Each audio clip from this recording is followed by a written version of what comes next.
La tumba vacía es nuestra canción. La tumba vacía es nuestra canción. Vivo estás en gloria, reinas en victoria, Señor, nuestros entonan a una voz.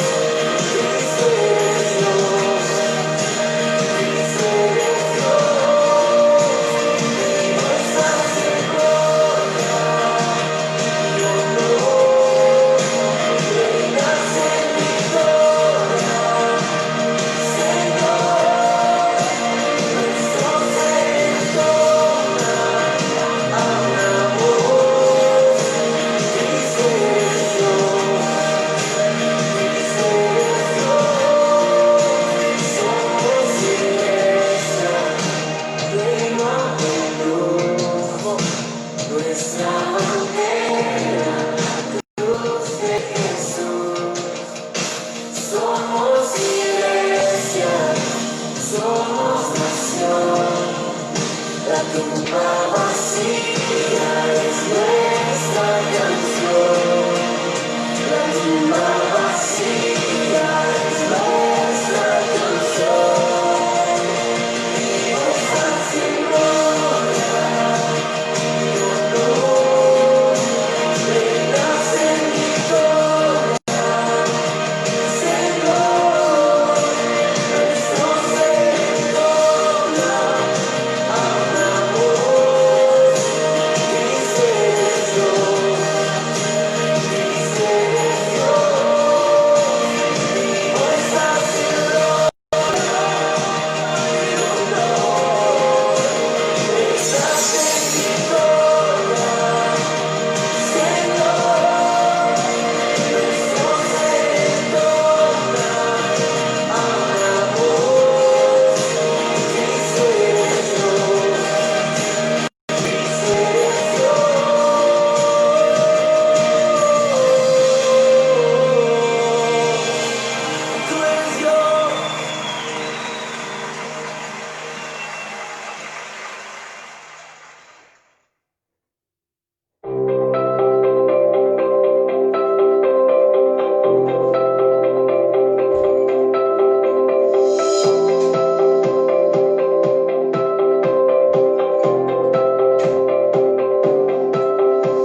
noches.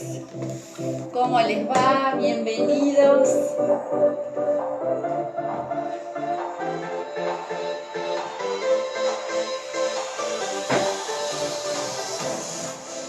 Muy buenas noches, Dios te bendiga. Bienvenidos a un nuevo encuentro de la iglesia, donde apartamos este tiempo para adorar al Señor juntos, ¿no? Bienvenidos a todos los que están por allí saludando ya desde hace un ratito. Algunos dice al lado de la estufita, bien calentito. Bueno, más o menos así estábamos nosotros recién. Ahora estamos en la otra punta del living, lejos de la estufa, nos empieza a dar frío. Pero bueno, me alegro mucho que estés allí. Agradecemos mucho los saludos, me alegro. Me puso muy contento de ver los saludos de Mara, ¿verdad? Allí ella desde Durazno. Desde Durazno, nos sí. Está saludando. Y bueno, los saludos de cada uno de ustedes, ¿verdad? Tus papás desde Montevideo, los Rosario hermanos. también comentando que a poquito va mejorando. Bueno, nos alegramos por ti, Rosario. Saludos a Cacho, a toda la familia. Milka también saludando. Juan Carlos y su mamá desde la casa. Raquel, Yeda, allí dejándonos sus saludos. Y bueno, una noche fría, pero gracias a Dios que tenemos esta herramienta de poder reunirnos, mantener la comunión a través de las redes sociales, desde el confort de nuestros hogares, poder seguir alimentándonos de la palabra de Dios y fortaleciendo la unión de la iglesia, ¿verdad? Amén. En estos días quizás tengamos novedades porque bueno, la otra vez nos habían dicho que todo este protocolo era la primera etapa y aparentemente ahora iban a comunicarles alguna novedad, así que en cuanto sepamos de algún cambio vamos a estar compartiéndolo obviamente inmediatamente con toda la iglesia. Y oren porque estamos pensando también algo para los niños en vacaciones de julio, ver una forma que podamos hacer algo lindo para los niños, para acercarlos también a la iglesia, así que bueno, después les vamos a estar contando los detalles. Exacto. Bueno, ¿cómo estás pasando la semana? ¿Cómo estás viviendo estos días? Bueno, algunos han podido mantener el tema de la cuarentena, pero otros tener que salir a trabajar y eso. Sí, ahora ya más que cuarentena estamos en la nueva normalidad, ¿verdad? Pudiendo salir, incluso ya hay cierto turismo interno en el país y todo eso. Y bueno, cuidándonos, pero de a poquito nos vamos soltando. Gracias a Dios, Dios en su misericordia ha bendecido nuestra nación con salud, ¿verdad? Y dando también, más allá, con esto no quiero hacer política, ¿no? Pero más allá de quiénes son los que están en el gobierno en este momento, dándoles inteligencia para saber tomar las medidas adecuadas, ¿no? Entonces, damos gracias a Dios porque todo eso viene de Él, ¿verdad? Y bueno, que el Señor siga bendiciendo a nuestra nación.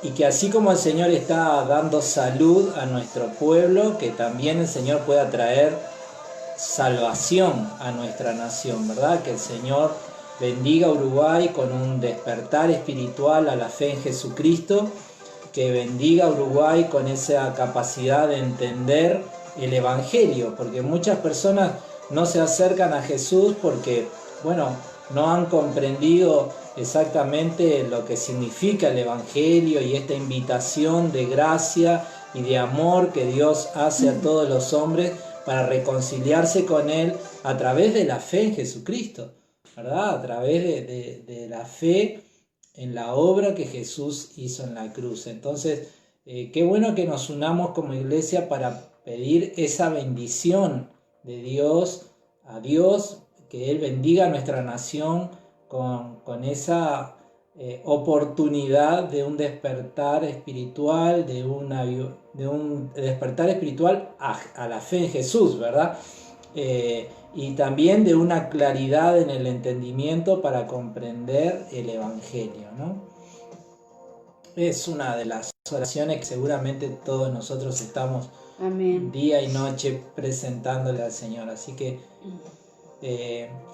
y Dios puede hacerlo, Dios puede traer, Dios tiene la capacidad y el poder y el amor suficiente como para traer un mover espontáneo y repentino sobre nuestra nación y que es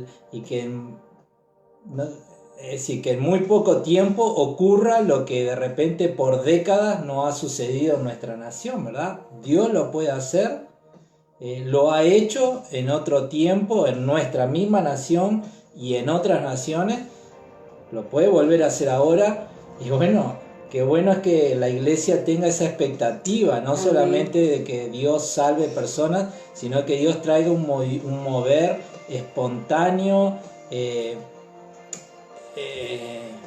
intenso, donde, bueno, sea evidente que el Señor está actuando sobre todo el pueblo de Uruguay, ¿verdad? Así sea, así sea. Oramos por eso y también como iglesia siempre preparados para recibir a aquellos que vienen con hambre y sed del Señor.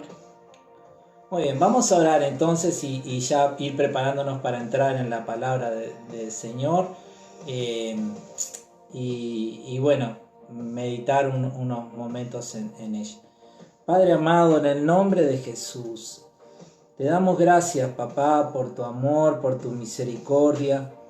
Te damos gracias por tu bondad sobre nuestras vidas, Dios. Gracias, Señor, porque tú nos bendices, porque tú nos cuidas, nos proteges. Gracias, Padre, porque has perdonado nuestros pecados, Señor, y sigues perdonando nuestras faltas cada día, Dios. Gracias por mostrar tu amor y tu misericordia, Señor, sobre nosotros. Y Dios, en esta noche queremos rogar, Padre, que tú sigas bendiciendo a nuestra nación. Que así como has bendecido a Uruguay con salud, librándola, Señor, de este contagio masivo que ha ocurrido en otras partes, Señor, rogamos que también bendigas a nuestra nación, Señor, con un despertar espiritual a la fe en Jesucristo. Amén. Que tú bendigas a nuestra nación, Señor amado, quitando la venda, Señor, que está puesta sobre el entendimiento y permitiendo que Uruguay sea alumbrado por el Evangelio. Padre eterno, rogamos que en tu bondad y en tu misericordia, Sí, Señor, vuelvas a determinar un tiempo de salvación, un tiempo de avivamiento, un tiempo, Señor, especial para nuestra nación, para esta generación, Señor amado. Que tú en tu bondad y en tu misericordia puedas hacer algo que sobrepasa nuestras capacidades naturales, Dios. Padre amado, en el nombre de Jesús, bendice a Uruguay con una manifestación de tu amor, de tu poder y de tu bondad, para que muchos puedan ir a Jesús y rindan sus vidas a Él. Gracias, papá. Gracias por tu misericordia. Gracias por tu bondad. Gracias por cada hermano y cada amigo que está mirando, conectado a esta transmisión. Rogamos, Señor, que tú los bendigas con la manifestación de tu presencia en sus vidas. Señor, que tú los bendigas en esta noche, Señor, permitiéndoles ser llenos con el Espíritu Santo. Padre amado, que en el nombre poderoso de Jesús, por tu gracia, por tu misericordia, mis hermanos sean sanados, sean liberados. Señor, que por tu gracia y misericordia, Señor, las personas que están allí mirando reciban fe para salvación. Padre mío, en el nombre poderoso de Jesús, que en esta misma hora, Dios, por tu gracia, tú puedas manifestar tu poder, tu presencia, Señor, y también ayudarnos en nuestros desafíos, en nuestras luchas. y aún obrar mucho más, Señor, de lo que nosotros hoy te estamos pidiendo, Sí, Padre. Señor. Te lo rogamos en el nombre de Jesús. Sí, Padre. en el Gracias, nombre de Señor. Jesús. Tú eres bueno. Lo confesamos, Señor. Sí, Señor. Lo proclamamos con nuestros labios. Y te damos gracias, Padre, Gracias, por estar Señor a nuestro Jesús. lado, por haber extendido tus alas de amor sobre nosotros y estar guardándonos a cada uno de tus hijos. Gracias, papá. En el nombre de Jesús Gracias, oramos. Jesús. Y toda la Amén. gloria es para Gloria ti, a tu Señor. nombre, Jesús. Gloria. Amén, Dios. Querido, ahora vamos a meditar en la palabra, pero sobre esto que estábamos orando y lo que estábamos hablando antes, no pierdas la capacidad de creer que Dios puede cambiar en un momento la realidad espiritual de una región, de una nación, aún de un continente. No hay nada imposible para Dios. Así que no son nuestras fuerzas, no es nuestras capacidades. Y bueno, pidámosle a Él que Él va a hacer esa obra maravillosa sobre nuestra tierra. Y pidámosle que la haga en nuestro tiempo para que la podamos ver, ¿verdad? Que no sea lo que vivieron otros, sino que nosotros podamos ver con nuestros ojos esa Amén. obra maravillosa de Dios sobre nuestra nación y sobre el continente, ¿no?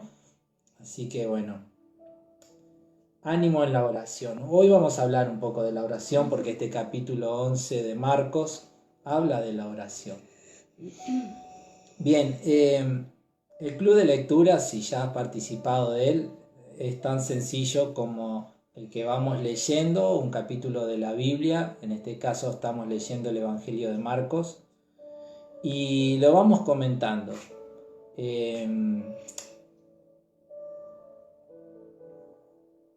en ese ir aportando diferentes puntos de vista, nos vamos enriqueciendo. La forma para aportar o para preguntar también, porque esto no se trata solo de aportar más opiniones, sino que si leyendo me genera una duda, este es el momento para preguntar. Bueno, tal pasaje, yo no lo entiendo bien, ¿qué significa? Y bueno, en la medida que podamos, lo vamos a tratar de explicar. Y en ese sentido, de tratar de ir hacia lo más claro, quiero hacer una corrección que Virginia bien me lo hizo notar, lo cual agradezco muchísimo, que tiene que ver con lo que hablamos el jueves pasado, que en cierto momento, en el jueves pasado, hablando de los hijos de Zebedeo, ¿no? Los hijos del trueno, ¿no? De Jacobo y de Juan, que le piden a Jesús, Señor, cuando vengas en tu reino, poneme a mí a la derecha. En realidad es la mamá de ellos la que lo pide, ¿verdad? Que uno esté sentado a la derecha, otro a la izquierda.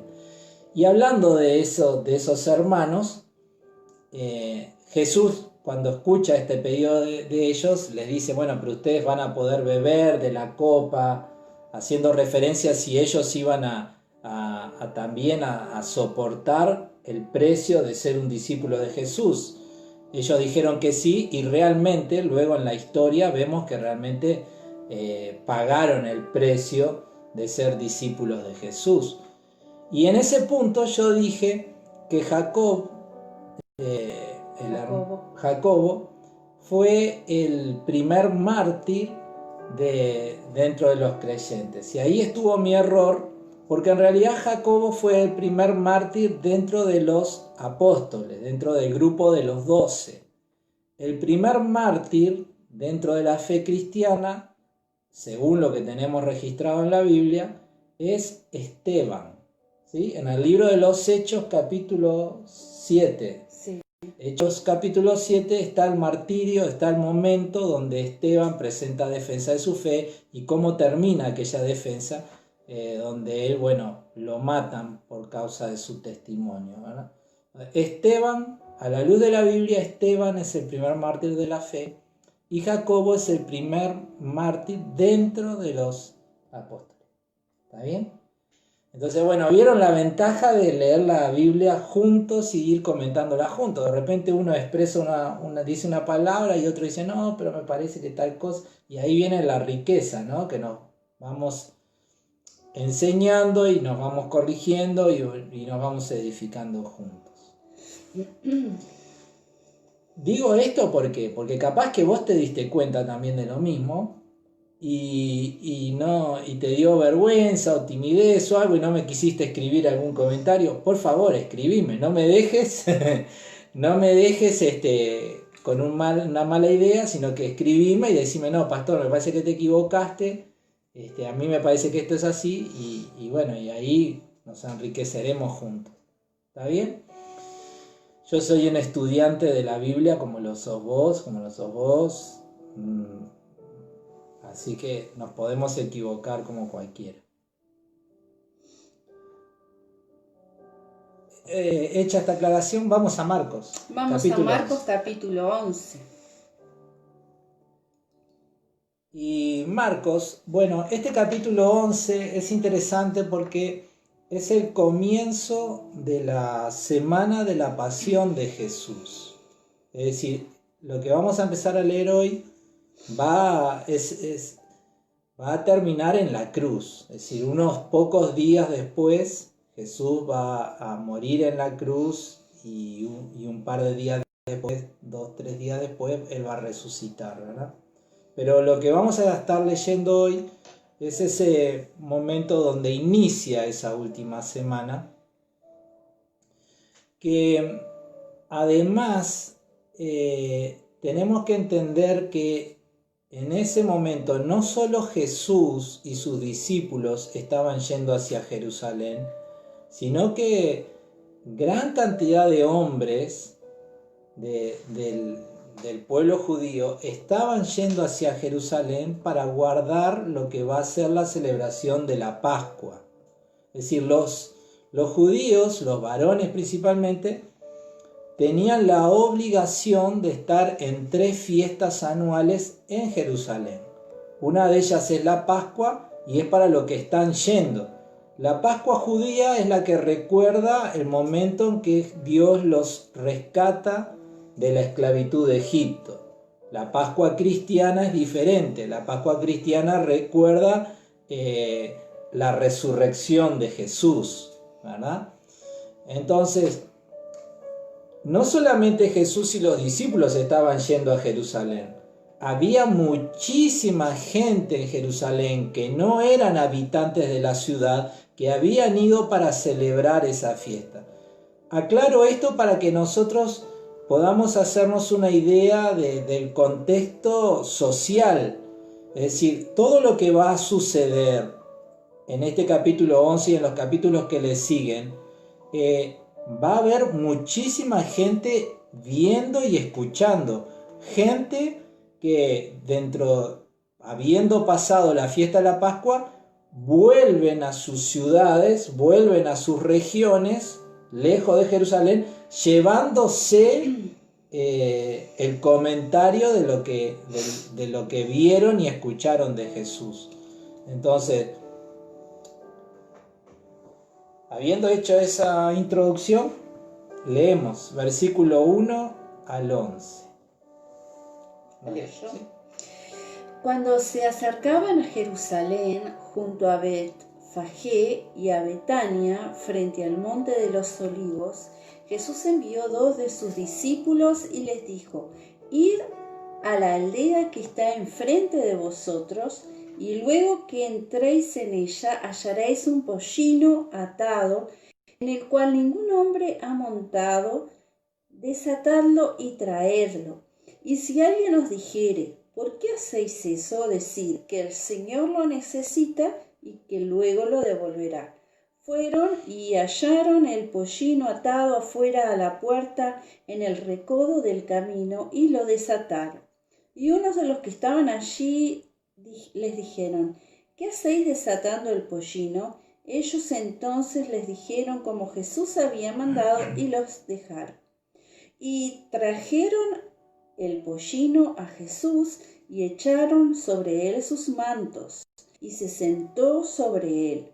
También muchos tendían sus mantos por el camino y otros cortaban ramas de los árboles y las tendían por el camino.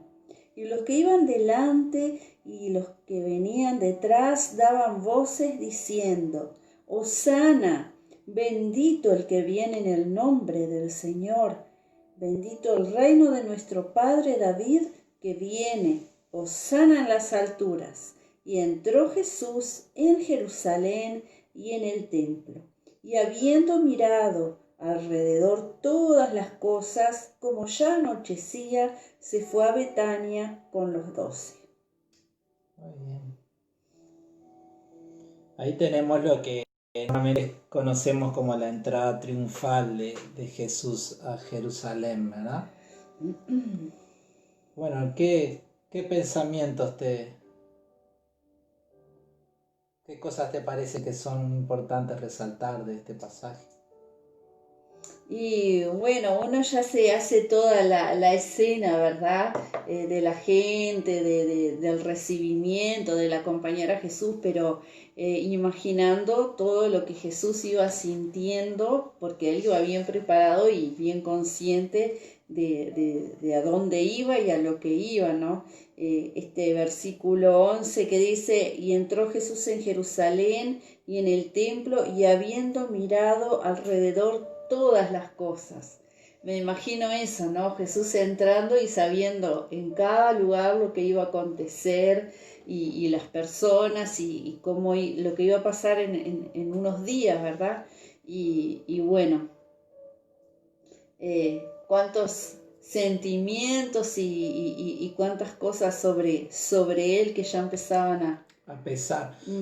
Sí, creo que en el Evangelio de Lucas dice que cuando Jesús venía hacia Jerusalén viendo la ciudad, dice cuántas veces quise juntar los pollitos, bueno, y él llora sobre la ciudad, ¿no? Ya viendo la incredulidad del corazón de ellos, él llora, ¿no? Hay dos cosas que yo quería resaltar de este pasaje. Es interesante esa entrada de Jesús montado en un pollino. El pollino es un burrito, el hijo de un burro, y en este caso era un animal que no había sido montado por nadie hasta ese momento, ¿no? Ahora, ¿qué tiene de importante esa entrada de Jesús en un pollino? Que muchos años antes un profeta del Antiguo Testamento había anunciado que el Mesías iba a venir a Jerusalén montado en un pollino. Y el profeta es Zacarías. Zacarías en el capítulo 9, versículo 9, dice lo siguiente: Alégrate mucho, hija de Sión, da voces de júbilo, hija de Jerusalén. He aquí tu rey vendrá a ti, justo y salvador, humilde y cabalgando sobre un asno, sobre un pollino, hijo de asna. Entonces, es el cumplimiento de una profecía. Podríamos hablar de la humildad, podríamos hablar de un montón de cosas, pero básicamente es el cumplimiento de una profecía que se había dado sobre el Mesías, ¿no? Entonces, era una forma de confirmación de quién era Jesús y de cuál era su misión, ¿no? Entonces, por un lado eso, y por el otro lado me pareció interesante resaltar lo que dice el versículo 10, en esa expresión de alabanza de la gente cuando Jesús iba entrando a la ciudad, porque dice: bendito el reino de nuestro padre David que viene, hosana en las alturas. Toda esa expresión tenía un sentido mucho más profundo que simplemente ser una expresión de alabanza, de gratitud. Esa expresión tenía un sentido que calaba profundo en el ánimo del pueblo judío, un pueblo que a este momento ellos estaban siendo gobernados, era un pueblo dominado por el Imperio Romano. Y esa expresión, el reino de nuestro padre David, es una expresión que evoca una promesa que Dios le hace a David. Una promesa que está en 2 de Samuel, capítulo 7, versículo 12. Dios le promete esto a David: y cuando tus días sean cumplidos y duermas con tus padres, yo levantaré después de ti a uno de tu linaje, el cual procederá de tus entrañas, y afirmaré su reino. Él edificará casa a mi nombre, y yo afirmaré para siempre el trono de su reino. David fue un rey dentro del pueblo judío, dentro de Israel. Y Dios le está diciendo que en el futuro Él va a levantar a otro también como rey para que reine sobre Israel, sobre su pueblo, sobre los judíos, y reine sobre todo el mundo. Lo sabemos nosotros ahora también.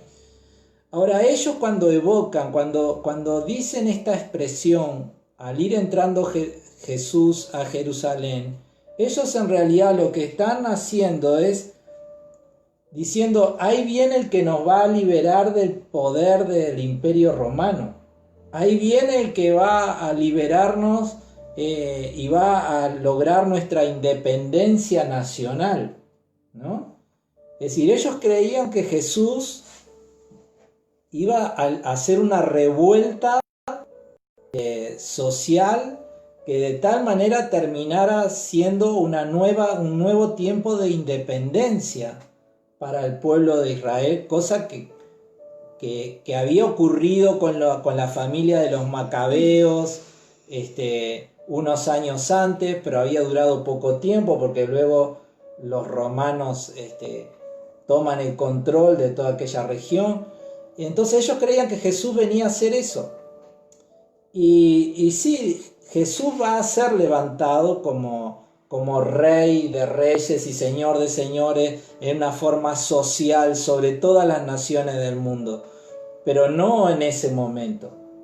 En ese momento Jesús estaba trayendo, sí, el reino de Dios, pero en una forma espiritual, para vencer sobre el pecado, para romper la autoridad, para quitarle la autoridad al diablo sobre los hombres.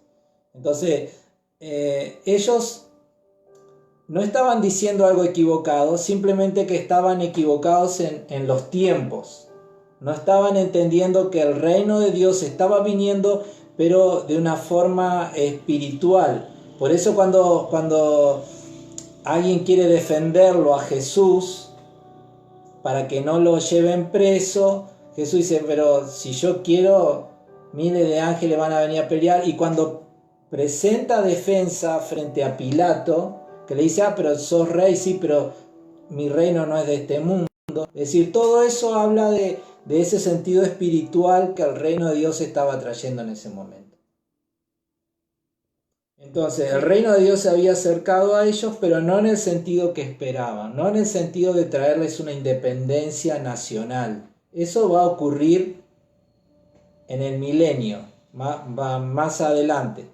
Pero en ese momento que Jesús estaba entrando en Jerusalén, Él estaba trayendo una revolución espiritual y no social.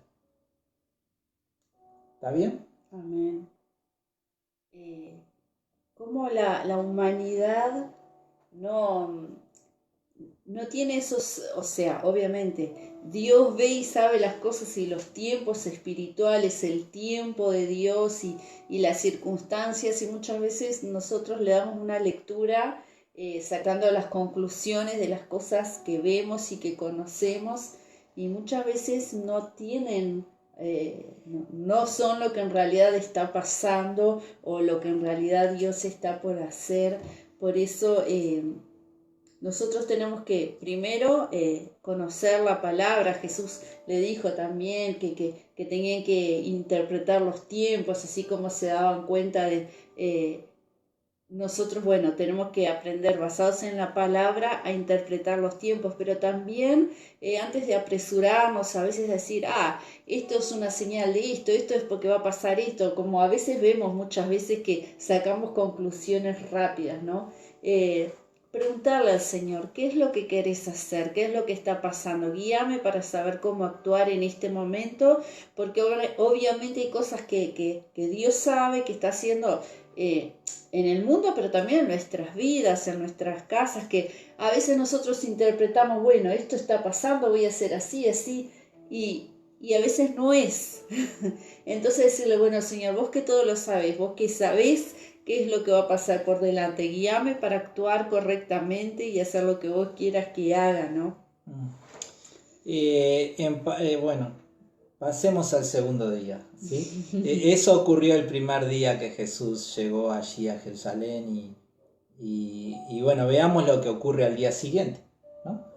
Versículo 12 al 19.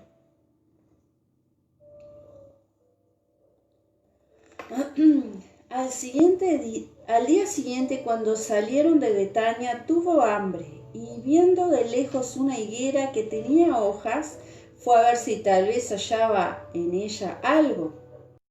Pero cuando llegó a ella nada halló sino hojas, pues no era tiempo de higos. Entonces Jesús dijo a la higuera, nunca jamás coma nadie fruto de ti.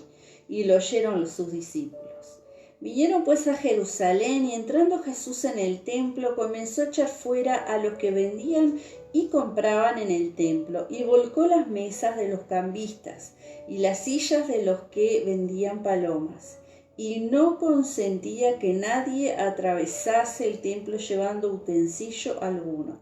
Y les enseñaba diciendo, ¿no está escrito, mi casa será llamada casa de oración para todas las naciones? Mas vosotros la habéis hecho cueva de ladrones.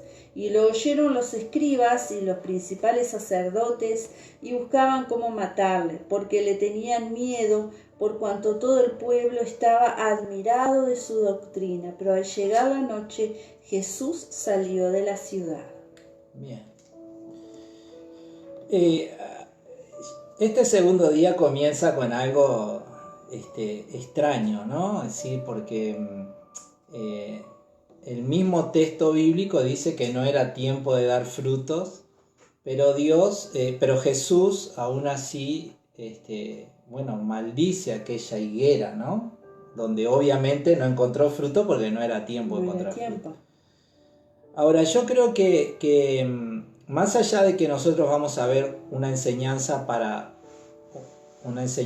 otra enseñanza sobre este episodio, yo creo que esta maldición de la higuera tiene que ver con lo que ocurrió unas horas después, cuando Jesús entra en el templo y ve toda una situación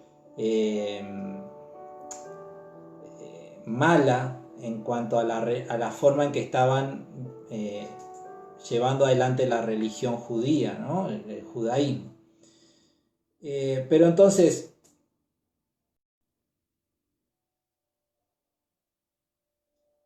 si relacionamos estos dos aspectos, ¿por qué Jesús entonces maldijo a esa higuera? Y yo creo que esa higuera que no tenía frutos es como una imagen de lo infructífero que se había vuelto la religión judía, ¿no? La que debería de haber sido luz para las naciones, no lo era, al punto que estaban rechazando al Mesías.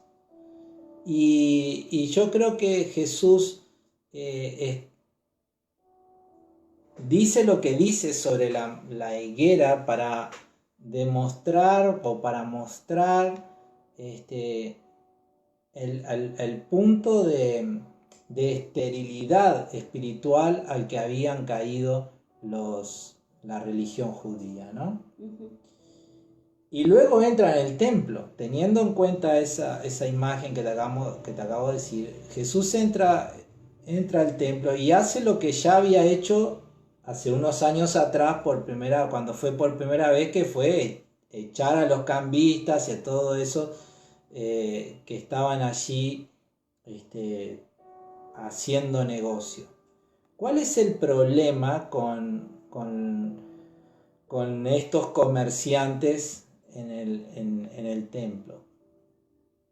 Jesús lo dice allí claramente, ¿no? El templo, la casa de Dios debería ser una casa de oración para todas las naciones. ¿Qué significa eso? Que el propósito de aquel edificio tenía que ser que las personas pudieran ir y pudieran adorar a Dios con libertad. Para eso había diferentes lugares, ¿no? Es decir, había un lugar muy reservado, que era el lugar santísimo, donde solamente el sumo sacerdote podía entrar una vez al año. Luego estaba el lugar santo, donde ahí podían entrar los sacerdotes. Había como un patio alrededor del templo propiamente dicho, donde se ofrecían los sacrificios, y ahí podían llegar los judíos o los levitas también. Y había otro patio más exterior donde hasta ahí podían llegar los que no eran judíos. Los que no eran judíos podían entrar al templo a adorar, pero hasta ese lugar. Era un lugar más exterior, pero que estaba destinado para que las personas que no eran judías pudieran ir y pudieran orar y pudieran alabar a Dios como lo hacía el resto del pueblo de Israel. Ahora, ¿cuál era el problema? El problema era que los líderes espirituales vieron una oportunidad de negocio y permitieron que algo que bueno, en cierta manera era una necesidad de que se vendieran animales puros para el sacrificio y que la gente pudieran cambiar el dinero de su país en la moneda con que se ofrecían se pagaban los impuestos del templo. Estos comerciantes ocuparan el lugar donde deberían de estar personas orando y buscando a Dios con libertad. Es decir, el problema que estaba teniendo el judaísmo en ese momento es que por la ambición de los líderes y principalmente de la familia del sumo sacerdote, que era la que determinaba todas las cosas allí adentro, por la ambición de esos líderes estaban impidiendo la adoración a Dios, estaban impidiendo que hubiera gente que adorara a Dios con total libertad. Y por eso Jesús, hace esa limpieza, ¿verdad? Los cambistas eran necesarios, los que vendían a los animales para el sacrificio eran necesarios, porque imagínense que alguien que viaja 800 kilómetros para venir a ofrecer un sacrificio a Dios, venir esos 800 kilómetros con una oveja, con una cabra, con un toro, era imposible. Entonces ellos venían, compraban los animales en Jerusalén y ahí los ofrecían.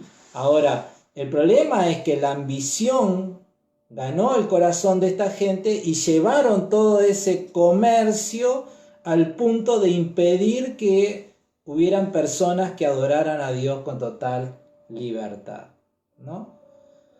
Ahora, y en esto yo solamente quiero decir una frase.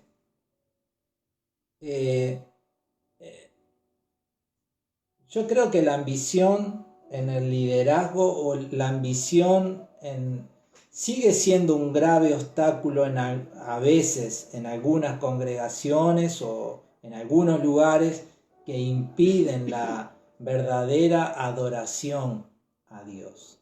Y en esto apunto a quienes son líderes, a quienes son pastores, a los que predican la palabra, a los maestros que enseñan la palabra.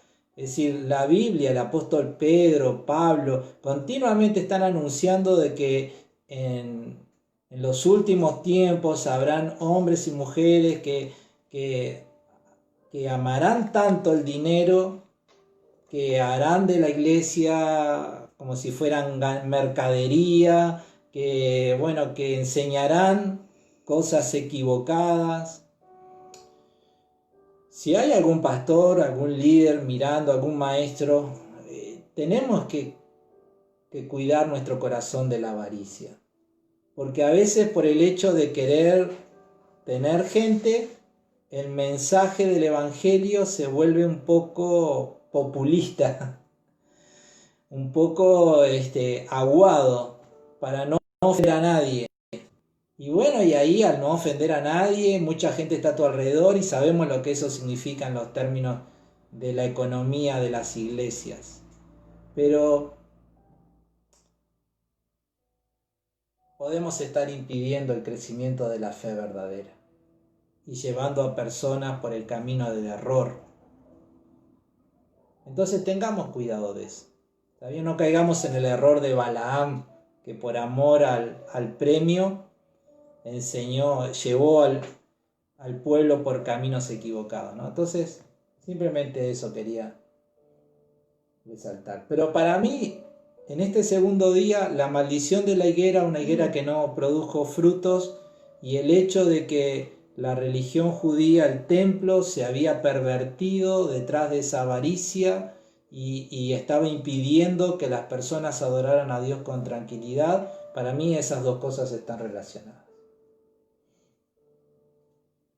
Ahora, todo eso que hizo Jesús ahí llegó a oídos de los escribas y la verdad que no les gustó para nada porque... No, pero una que les estaba tocando el bolsillo, ¿no? Otra de que ellos eran los... Y el orgullo, claro, porque ellos eran los sacerdotes y él venía a poner orden en donde ellos gobernaban, ¿no?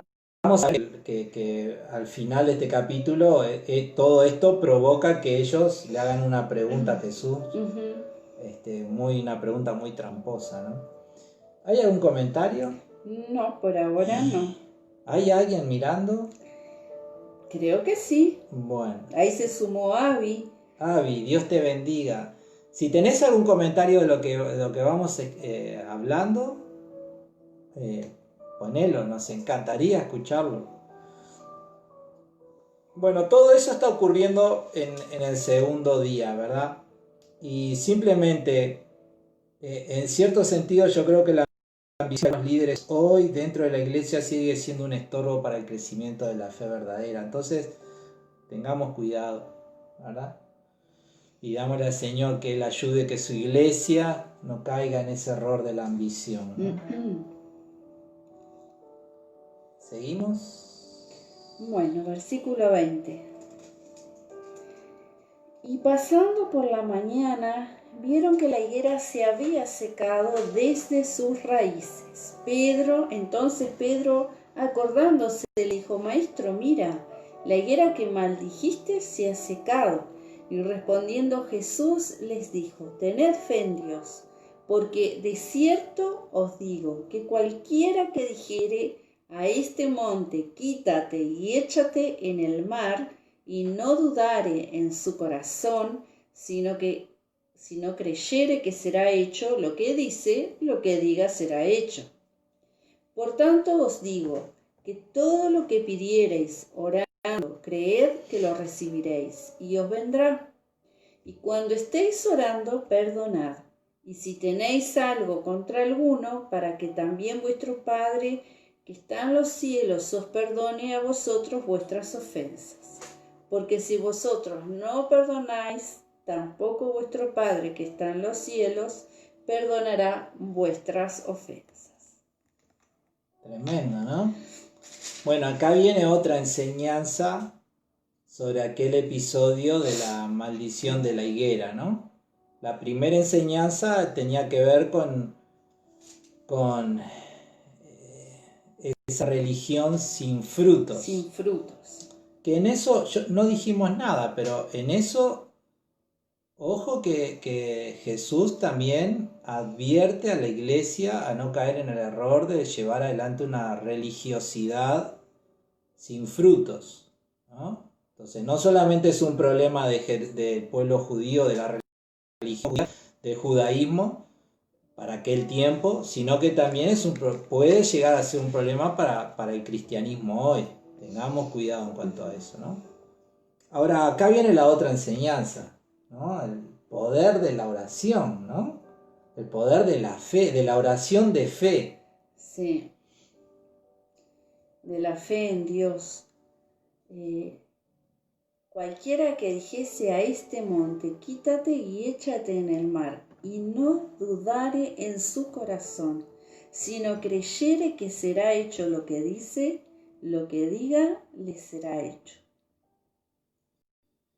Sí, algunos comentan de que no deberíamos de tomar literal el tema del monte, es decir, que vos le hables a una montaña y la montaña salga de ahí. Que lo que Jesús está diciendo es una expresión proverbial de aquellos tiempos donde, bueno, significaba superar obstáculos grandes o significaba superar desafíos grandes, ¿no? Algunos lo toman por ese lado, ¿verdad? Me acuerdo de, ahora que comentaste esto, de un testimonio que contó un pastor hace muchos años, creo que fue Satirio dos Santos, algo así. Estaban construyendo un templo y habían comprado un terreno que estaba, bueno, en un lugar que para poder construir algo tenían que aplanar y realmente era como un cerro. Y bueno, ahí había una cantidad, pero ni aunque fuera un ejército no tenían manera de hablarlo y bueno, tenían que hacer eso rápido. Y un muchacho nuevo de la iglesia estaba orando en un rinconcito mientras estaban todos ahí, los hermanos, incluido el pastor y todos, y como que este muchacho nuevo que estaba trabajando, estaba ahí en un rinconcito bajo un árbol, algo así, orando. Y el espiritual, estábamos trabajando y el muchacho dijo, pero si que a él le habían enseñado que Jesús dijo que si orabas diciendo que el monte se moviera, se iba a mover. ¿Para qué iba a trabajar si la Biblia decía eso? Y entonces ellos le estaban queriendo explicar que no era literal y sienten como algo que temblaba así y vino una máquina que estaba trabajando en otro lugar y se equivocó de dirección y llegó al terreno donde ellos estaban. Y le dije, bueno, sí, nosotros tenemos que correr todo esto, pero... Y bueno, y esa máquina hizo el trabajo para ellos. Y el muchacho quedó muy... ¿Vieron que yo tenía razón? Gloria a Dios. Así que puede ser literal también. Puede ser literal. Lo cierto es que creo yo que la enseñanza básica de lo que Jesús está queriendo transmitirnos es que la oración con fe produce resultados, ¿no? Si cuando oramos con fe tenemos que creer que algo va a suceder, es decir, no podemos verlo de otra manera, ¿no? La oración de fe produce resultados. Y hay tres cositas que me parecen muy importantes en la enseñanza de Jesús en esta parábola, en esta historia. Lo primero creo que es muy importante lo que Jesús dice, en primer lugar, cuando Él dice, tengan fe. ¿En quién? En Dios. Tengan fe en Dios. Todo lo que pueda llegar a pasar en respuesta a nuestras oraciones es porque Dios así lo ha querido. Todo empieza y termina con Dios. Es Dios quien hace, es Dios quien quiere, es Dios quien sana, es Dios quien salva, es Dios quien cambia la realidad espiritual de una nación, es Dios quien hace milagros, levanta muertos, es Dios, siempre es Dios. Tener fe en Dios. Y eso me parece muy importante. ¿Por qué? Porque a veces me da la impresión de que hay otros elementos que toman más importancia que el mismo Dios. Yo creo que la fe es importante, pero creo que a veces la fe se levanta a un punto de importancia que como que eclipsa la realidad de que es Dios quien hace las cosas. Y entonces a veces enfatizamos mucho la fe, según tu fe, por la fe. Sí, es cierto, la fe es un medio y es indispensable, pero la fe no es más importante que Dios. Mi fe no es más importante que Dios.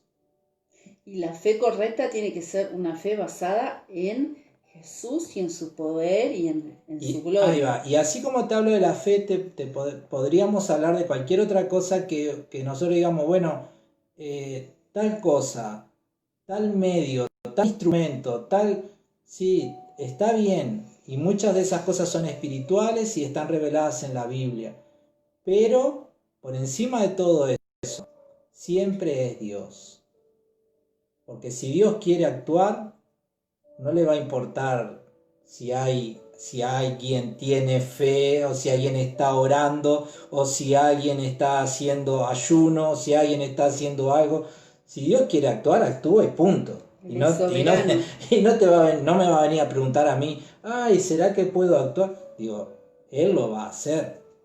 Entonces, me parece sumamente importante lo que Jesús mismo está resaltando, ¿no? Es decir, tengan fe en Dios. Todo empieza por ahí y todo tiene que terminar ahí. Los medios, después la oración, la fe, bárbaro. Pero Dios, el principio y el final. Y luego con esa con esa invitación de Dios, de esa enseñanza de Jesús, de pedir lo que querramos sin dudar, creyendo, que creamos en Dios al mismo nivel, y lo incluye como algo para que Jesús lo ha incluido varias veces y está mucho recalcado en el Nuevo Testamento, el tema del perdón. Nosotros no unimos generalmente esa fe en Dios, fe en los milagros. Bueno, pero no te olvides que tenés que estar perdonando. Parece que son cosas separadas, en momentos separados, y sin embargo Jesús siempre junta la oración con el perdón, las ofrendas con el perdón, la comunión con el perdón. Cada cosa que hacemos en la vida como creyentes, como hijos de Dios, siempre al mismo tiempo equilibrada, y nuestra mente y nuestra alma libres de todo enojo, resentimiento, ofensa, siempre conscientes y perdonando, también para estar nosotros siendo siempre perdonados y limpios por nuestro Padre. Sí, exacto. Yo creo que así como Jesús está mostrándonos la importancia de que entendamos que todo es obra de Dios, yo creo que hay dos obstáculos en esta historia que Jesús nos muestra, que son obstáculos para que la oración de fe produzca resultados, ¿no? Uno de ellos es la falta de perdón. Lo dice claramente allí, ¿verdad? Está incluido en el Padre Nuestro, está incluido en muchísimas enseñanzas. Tenemos que perdonar.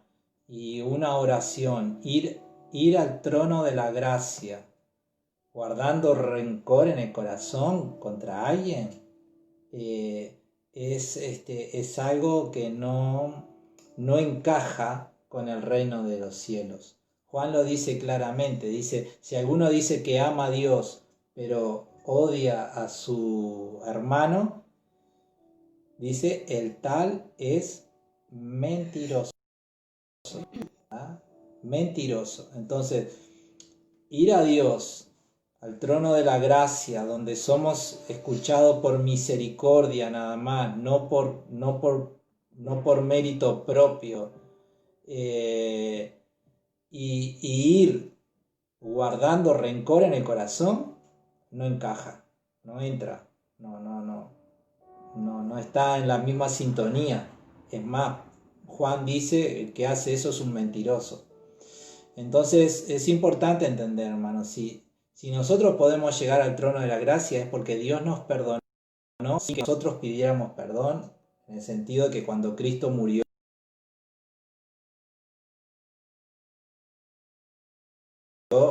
entonces si Dios nos ha perdonado de esa manera, nosotros también lo tenemos que hacer para personas a nuestro alrededor. Y cuando lo hacemos, ahí lo mismo en nuestras oraciones, ¿no? Si,